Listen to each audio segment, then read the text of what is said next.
Hello, everyone. Welcome to another one of our Rangers review post-match deep dive analysis, where we use the StatsBomb data and some images as well that we have on the website to take a closer look back at the game that's just happened. That was, of course, Rangers 2, Kilmarnock 0 this weekend. Not necessarily a classic, but still some things that we can look back at from the game. Just a reminder, as you can see on the ticker below, you can subscribe, get all this data the day after, the morning after the game normally.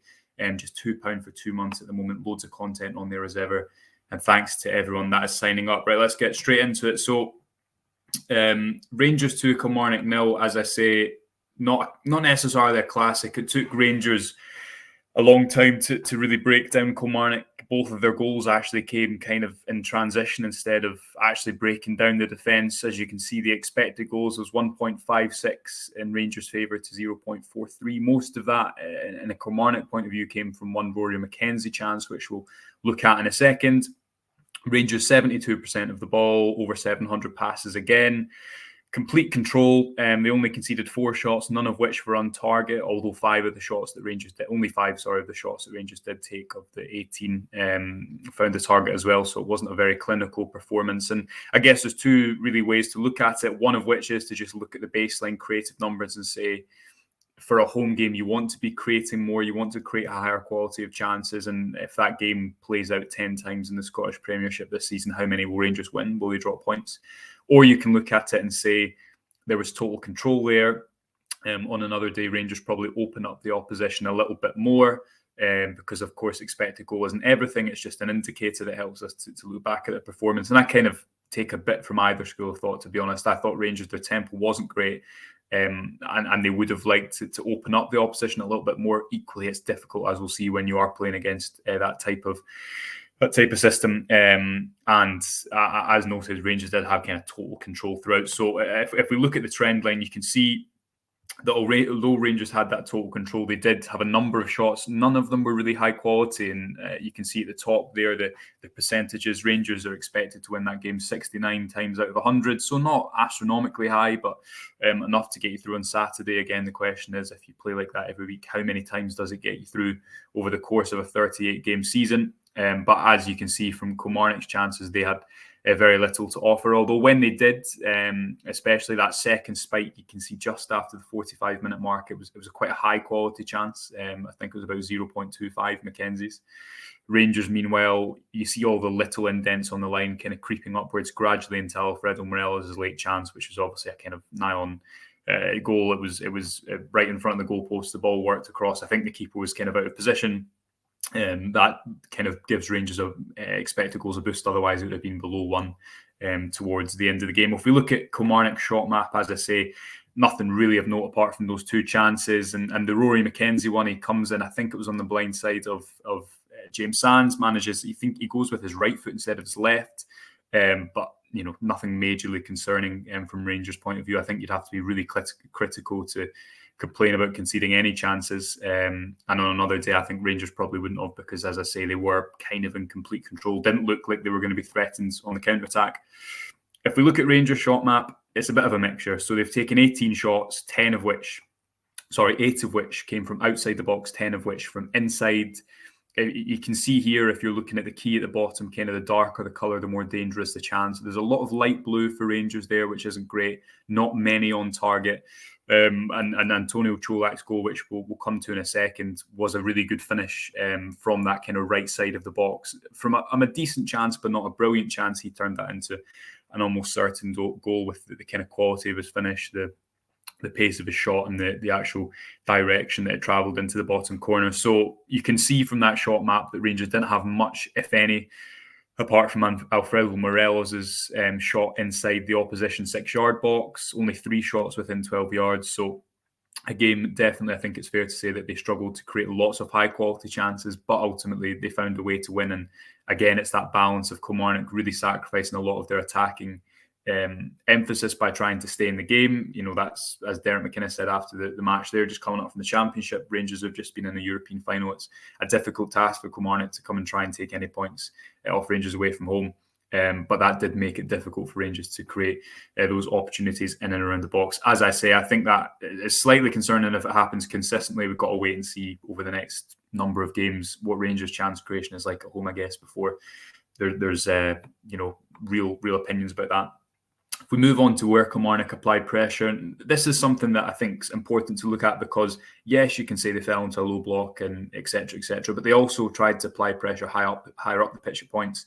They were very narrow. They didn't go man for man as Livingston did the week before, but they kind of overloaded the ball side, tried to get lots of players around the ball, and did, as you can see, engage relatively high up the pitch for an away side coming to Ibrox. So Rangers at times were tasked with trying to build beyond pressure outside their box, as well as obviously trying to break down the opposition. When Kilmarnock did fall back, as you can see here with, I think, James Sands or Stephen Davis on the ball, Kilmarnock are in a 4-3-3, but their three midfielders and their three forwards are all within, 20 yards of one another. My distances aren't great, so that could be, maybe even less than that, certainly less than a penalty box. And I think the reason they're doing that is because Rangers set up with Lawrence and Wright coming inside and Tillman centrally to try and create those overloads in the middle, try and progress through that way.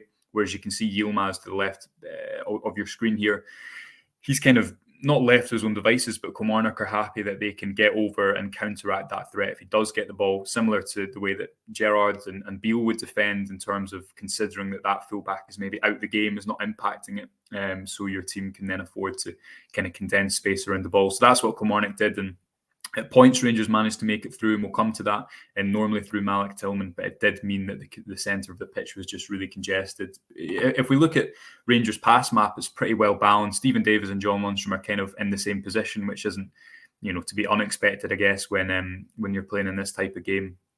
Given that they were both doing, sometimes one was dropping into the back line, sometimes the other, and alternating who was staying in the middle. Scott Wright and Tom Lawrence are kind of pinched inside, almost not quite 210s, but playing in the pockets, Van Bronckhorst said after, whereas Tillman's very close to Cholak and the fullbacks are wide. In my opinion, in this type of game, I think Kilmarnock would probably rather have the fullbacks wide than the wingers. I don't know what everyone else thought about this, but when Rabbi Matondo came on late in the game, I thought he took greater advantage of the space out wide to create those 1v1s and progress Rangers up the pitch that way, whereas Yilmaz and Tavernier weren't really winning those 1v1 battles. And ultimately, Rangers did manage to progress to the centre at points, so that could well have been their plan. And as you can see, they are kind of covering different areas of the pitch here. It's not as if all the players are on the same line or Antonio Cholak is really isolated. I think you can see what Van Bronckhorst is trying to do more with pinching these wingers inside at points. It'll be interesting to see if he continues to do that, using Tavernier and Yilmaz as kind of touchline creators. I thought there was quite a few points in the first half where Yilmaz and Lawrence, they were just kind of a few seconds away from being able to, Yilmaz play a ball down the line for Lawrence to get onto that maybe Kent's pace would have taken greater advantage of, because equally, when the space is left out wide, yes, there's the opportunity for a winger or a fullback, but also players coming out from the centre to out wide, as Kent does or has done at points in pre-season. So, interesting to look at the shape and again see how wide the fullbacks are. They've done lots of different things on the Van Bronckhorst, but it seems to be that's what he's settling on at the moment, but not wide in the kind of last line in the way that Tavernier and Barisic were used under Gerrard as part of the attacking five. I thought this screen grab, and I highlighted it in my piece, detailed quite a lot of the game from Rangers' perspective. You can see all 10 of Kilmarnock's players are again within a number of yards of one another, really congesting the pitch, but also Rangers' shape. If you look where their two widest players are, Tavernier, and I think it's Yilmaz or it's maybe Tom Lawrence, it's someone kind of to the left-hand side of the box. Rangers aren't really stretching the pitch as much as possible, and again, that's not wrong. There's no rule that says you have to do that, but looking at that from trying to break the game down, you maybe think that Rangers were guilty at some points of not completely stretching the Kilmarnock back line, but they did seemingly want to try and create those overloads, play through Tillman, get Lawrence involved, which they did, and ultimately it got the goals necessary, pounced when the space was available. But I think, as you can see here, Stephen Davis taking this shot, you can just see quite how congested it is in the middle. and how difficult it was for Rangers to play there. So it'll be interesting to see if that's something that opposition teams continue to do.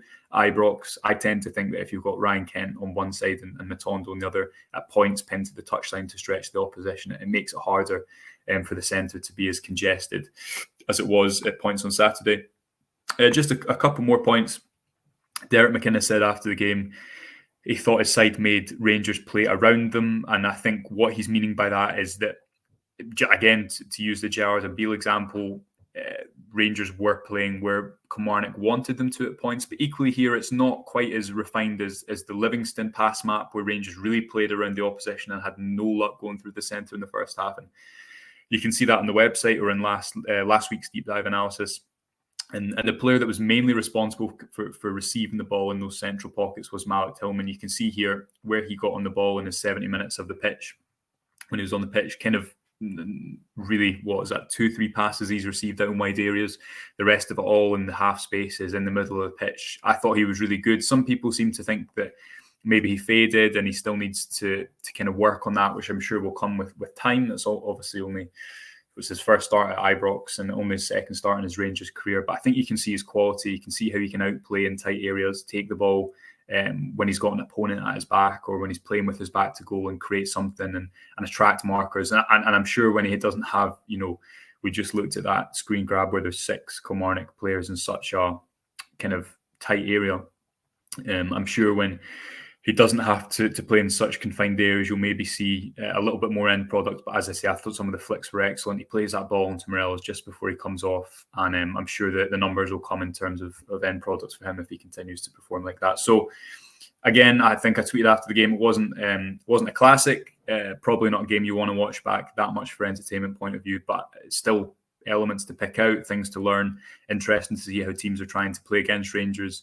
And for me, the big theme is looking at Rangers' chance creation. Will those numbers improve at home, and will they continue to use that system with their wingers coming inside and the fullbacks ultimately kind of pinning to the touchline? So, lots to come this week. We've obviously got the second leg against Union tomorrow, another home game on Saturday, I believe, against St Johnstone. So do go over and subscribe to the website. £2 for 2 months at the moment. You can also subscribe on YouTube for all our content for free. We'll be doing these after every game, hopefully after the Union game as well. Until then, enjoy the rest of your Monday. We'll speak to you tomorrow morning before the game, and then, of course, we'll have all your coverage on Tuesday night. So enjoy